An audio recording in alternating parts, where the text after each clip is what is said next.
up mga so welcome back to my YouTube channel naman Isda TV mga isda. May video for today ang ating tropa na si Clifford Peachy. Shoutout sa iyo. At yun, ang kanilang mga nakuha mga tuna mga isda. Kaya panoorin yung mga isda buwis buhay na pagtalon na ang hindi ko Arman sa tuna kasi baka nailon sa ilisi kaya baka maputol pa ang halagang 15,000 na tuna. Kaya let's go.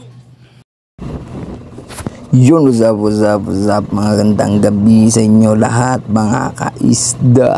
Ito na naman tayo sa pangtutuna mga isda. Yun, panoorin nyo mga isda.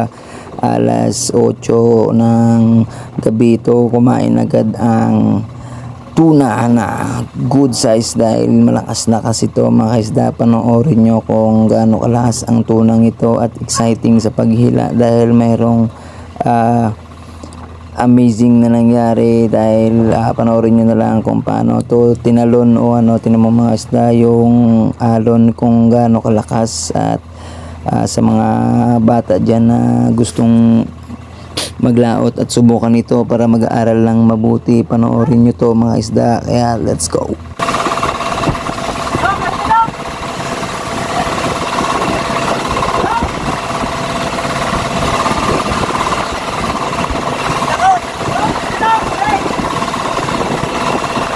Yan mga isda, tingnan mo yung tuna, yan talagang lumalaban talaga siya kahit malapit na siyang makuha.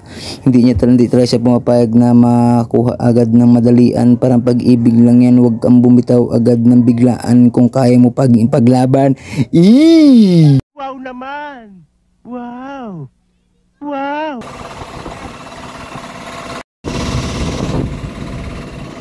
Yan na, dito na tayo sa exciting part mga isda. Tingnan mo mga isda, yung paglaban ng tuna Yan ang delikado mga isda. Pag di mo binitawan, pag pumitik yan sa'yo o mabulubod ka, maagkay na lang ang kinabuhi sa pobre. Yan mga isda, nagtakbo na yung tuna at dyan kasi yung pulunan mga isda sa kabila, tapos hinila nila sa kabila dahil umikot siguro mga isda. At yan malapit na sa pala o tinatawag na propeller. Yan, maulan at maalon kaya mga kaisda, yung mga bata dyan na ang mga tatay, ang hanap buhay ang mga isda, huwag kayong mag-demand na malaking pera na ibibigay nila. At kumakain kayo sa isang araw 3 beses, magpasalamat na kayo dahil hindi nyo alam yung hanap buhay o sitwasyon sa laot. Ganyan mga isda, o tingnan nyo kayo mga kabataan dyan, pag pinapaaral kayo ng magulang nyo, kailangan mag-aral na kayo ng mabuti dahil ang pera hindi yan nila dinadampot lang, pinaghihirapan yan nila, puyat, pagod yan. Yan hanggang umaga na to mga isda, pag pangtuna hanggang umaga na yung hanap buhay. Kaya yan inano nila mga isda, back to tayo, inano nila dahil baka maputol dahil doon nakasiksik doon sa propeller. Kaya nagkuha na si Kuya Arman dyan ng mask kay tatalunin niya na. Kaya tingnan nyo.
Yan, tingnan nyo mga kabataan, yung mga tatay mga isda kung gaano kahirap ang sitwasyon nila.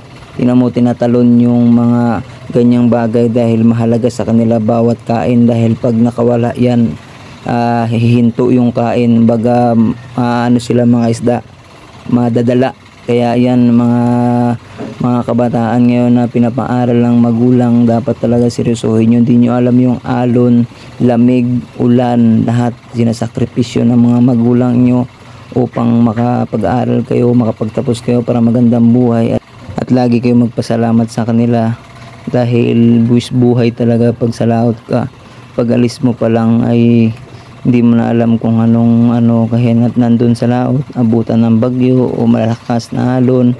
Kaya lahat lagi pag dumating yung tatay nyo na galing laot ay pasalamatan nyo, dahil sakripisyo lagi sila sa mga para lang may makain kayo. Kaya tignan nyo mga isda, ang lakas ng tunang ito, parang hindi talaga siya magpapakuha tsaka medyo nahihirapan talaga pag ganito yung sitwasyon sa laot, yung malakas yung alon, hindi ka makatimbang maayos.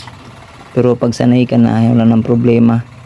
Kaya sabi ni Palalay, wala tayong magawa, yan ang pamato. Yan, napansin nyo mga isda, yung hawak ni Carmen, yan ang pamato, yan ang tinatawag na lagdong. Yan na malapit na ang tuna, at kaya makikita nyo na siya ang halaga na 15K na tinalon ni Kuya Arman.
Sampa na mga isda, 1, 2, 3, kwarta na, basta nakalagay na yan sa bubiga.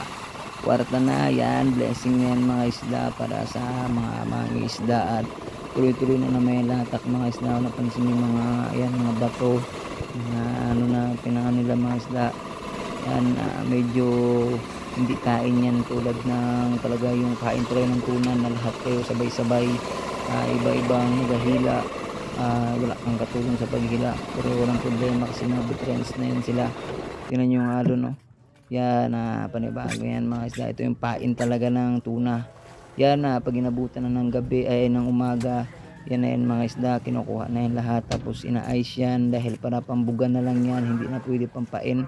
Kailangan yung pain ng tuna ay buhay, kasi para paglatak, pagpunta sa ilalim siya ay siya, buhay. Ayan, at recipe na dahil umaga na, kakain na yun sila. Kaya let's go na yun. Sobrang sariwa talaga basta dito ka sa laot. Hindi talaga basta-basta talaga, kumbaga wala pang naaisan yan. Dahil pag naaisan na yan, wala nang lasa yan. Pero pag sariwang-sariwa talaga, dun mo lalasap ang tunay na sariwa ng mga isda. Kaya thank you, God bless ng marami. Pati niya ginuwal. Kumpira mo si tulad si Kaponer, Robert. Ito ba yung mga Kumpira mo sa si tulad.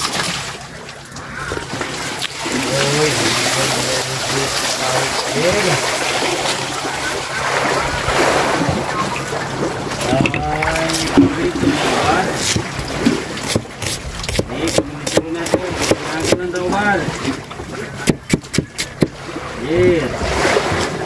Grabe, mayroon namin. Okay.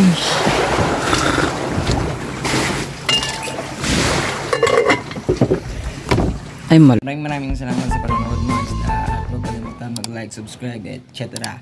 At yun mga isda, thank you lagi sa support sa Isda TV. Kahit medyo hindi natin nakaka-upload ng lagi-lagi, at tuloy-tuloy pa rin support nyo. God bless sa inyo mga ka-isda, sa mga subscriber ko dyan. Shoutout nga pala dyan kila Kuya Arman, kila Domeng, kila Armstrong, Kalawat, kay Clifford LPG. Kaya let's go. Thank you, God bless.